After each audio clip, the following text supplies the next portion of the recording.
Hi friends, ನಮಸ್ಕಾರ ಎಲ್ರಿಗೂ. ನಾನಿಲ್ಲಿ ಪಾಲಕ್ ಸೊಪ್ಪನ್ನು ಬಳಸ್ಕೊಂಡು ವೆಜಿಟೇಬಲ್ ಸಾಂಬಾರನ್ನ ಹೇಗೆ ಮಾಡೋದು ಅಂತ ತೋರಿಸ್ತಾ ಇದ್ದೀನಿ.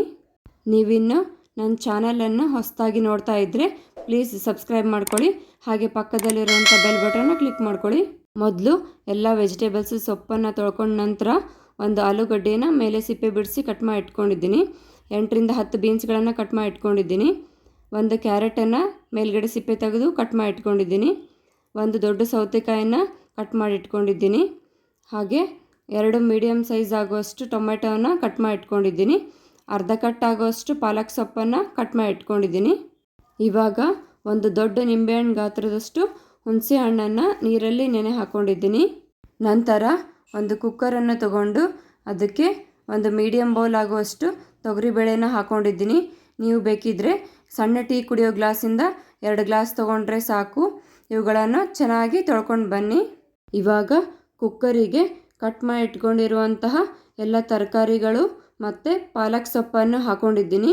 ಇವಾಗ ನಾನಿಲ್ಲಿ ಮೀಡಿಯಮ್ ನೀರು ಕುಡಿಯೋ ಗ್ಲಾಸಿಂದ 1.5 ಗ್ಲಾಸ್ ಆಗೋಷ್ಟು ನೀರನ್ನು ಹಾಕ್ಕೊಂಡಿದ್ದೀನಿ ಕುದಿಸೋದಕ್ಕೆ. ಕುಕ್ಕರ್ ಮುಚ್ಚಳವನ್ನು ಮುಚ್ಚಿ ಗ್ಯಾಸ್ ಮೇಲೆ ಇಟ್ಟು 3ರಿಂದ 4 ವಿಜಿಲನ್ನು ಕೂಗಿಸ್ಕೋಬೇಕಾಗುತ್ತೆ. ಆವಾಗ ಚೆನ್ನಾಗಿ ಬೆಂದಿರುತ್ತೆ. ಗ್ಯಾಸ್ ಫ್ಲೇಮನ್ನು ಆಫ್ ಮಾಡಿಕೊಂಡು ಸ್ವಲ್ಪ ಹೊತ್ತು ಬಿಟ್ಟು ಪ್ರೆಷರನ್ನು ತೆಗೆದು ಇವಾಗ ಸ್ಮ್ಯಾಶ್ ಮಾಡ್ಕೊತಾ ಇದ್ದೀನಿ. ನನ್ನ ಮಕ್ಕಳು ತರಕಾರಿ ಮತ್ತು ಸೊಪ್ಪನ್ನು ತಿನ್ನೋದಕ್ಕೆ ಇಷ್ಟಪಡೋದಿಲ್ಲ, ಹಾಗಾಗಿ ಸ್ಮ್ಯಾಶ್ ಮಾಡ್ಕೊತಾ ಇದ್ದೀನಿ. ತರಕಾರಿಗಳು ಬೇಕು ಅನ್ನೋರಾಗಿದ್ದರೆ ಎತ್ತಿಟ್ಕೊಳ್ಳಿ.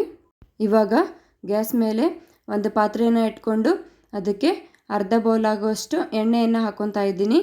ನಂತರ 1/2 ಟೇಬಲ್ ಸ್ಪೂನ್ ಆಗುವಷ್ಟು ಸಾಸಿವೆ, 1/2 ಟೇಬಲ್ ಸ್ಪೂನ್ ಆಗುವಷ್ಟು ಜೀರಿಗೆಯನ್ನು ಹಾಕ್ಕೊತಾ ಇದ್ದೀನಿ. ನಂತರ ಜಜ್ಜಿಟ್ಕೊಂಡಿರುವಂತಹ ಬೆಳ್ಳುಳ್ಳಿಗಳನ್ನು ಹಾಕ್ಕೊಂಡಿದ್ದೀನಿ. ನಾನಿಲ್ಲಿ 2 ಬೆಳ್ಳುಳ್ಳಿಗಳನ್ನು ಮೇಲೆ ಸಿಪ್ಪೆ ಬಿಡಿಸಿ ಜಜ್ಜಿಕೊಂಡು ಹಾಕ್ಕೊಂಡಿದ್ದೀನಿ. ಇವಾಗ 1.5 ಟೇಬಲ್ ಸ್ಪೂನ್ ಆಗುವಷ್ಟು ಖಾರದ ಪುಡಿಯನ್ನು ಹಾಕ್ಕೊಂಡಿದ್ದೀನಿ. 1 ಟೇಬಲ್ ಸ್ಪೂನ್ ಆಗುವಷ್ಟು ಸಾಂಬಾರು ಪೌಡರನ್ನ ಹಾಕ್ಕೊಂಡಿದ್ದೀನಿ. ನಂತರ ಕರಿಬೇವಿನ ಸೊಪ್ಪನ್ನು ಚೆನ್ನಾಗಿ ತೊಳ್ಕೊಂಡು ಹಾಕ್ಕೊಂಡಿದ್ದೀನಿ. ಒಂದು ಸ್ವಲ್ಪ ಕೈ ಆಡಿಸ್ಕೊಳ್ಳಿ. ಆಮೇಲೆ ಎಲ್ಲವೂ ಮಿಕ್ಸ್ ಆದ ನಂತರ ಹುಣಸೆಹಣ್ಣಿನ ರಸವನ್ನು ಹಾಕ್ಕೊಂಡಿದ್ದೀನಿ. ನಾನಿಲ್ಲಿ ಚೆನ್ನಾಗಿ ಕಿವುಚಿ ಹುಣಸೆಹಣ್ಣಿನ ರಸವನ್ನು ಸಪ್ರೇಟಾಗಿ ಎತ್ತಿಟ್ಕೊಂಡಿದ್ದೆ, ಅದನ್ನು ಹಾಕ್ಕೊಂಡಿದ್ದೀನಿ. ಇವಾಗ ಬೇಯಿಸಿ ಸ್ಮ್ಯಾಶ್ ಮಾಡಿ ಇಟ್ಕೊಂಡಿರೋಂತಹ ಬೇಳೆ, ಸೊಪ್ಪು ಮತ್ತು ತರಕಾರಿಗಳ ಮಿಶ್ರಣವನ್ನು ಹಾಕ್ಕೊಂಡು ಚೆನ್ನಾಗಿ ಕೈ ಆಡಿಸ್ಕೊತಾ ಇದ್ದೀನಿ.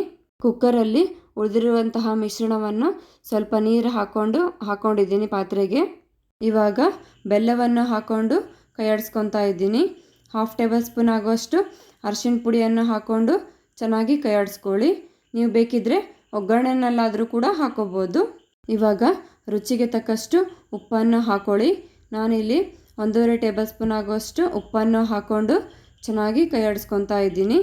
ನಂತರ ಇಲ್ಲಿ 1.5 ಗ್ಲಾಸ್ ಆಗುವಷ್ಟು ನೀರನ್ನು ಹಾಕ್ಕೊಂಡು ಕೈ ಆಡಿಸ್ಕೋಬೇಕಾಗುತ್ತೆ. ನೀರನ್ನು ನೀವು ನೋಡ್ಕೊಂಡು ಹಾಕ್ಕೊಳ್ಳಿ.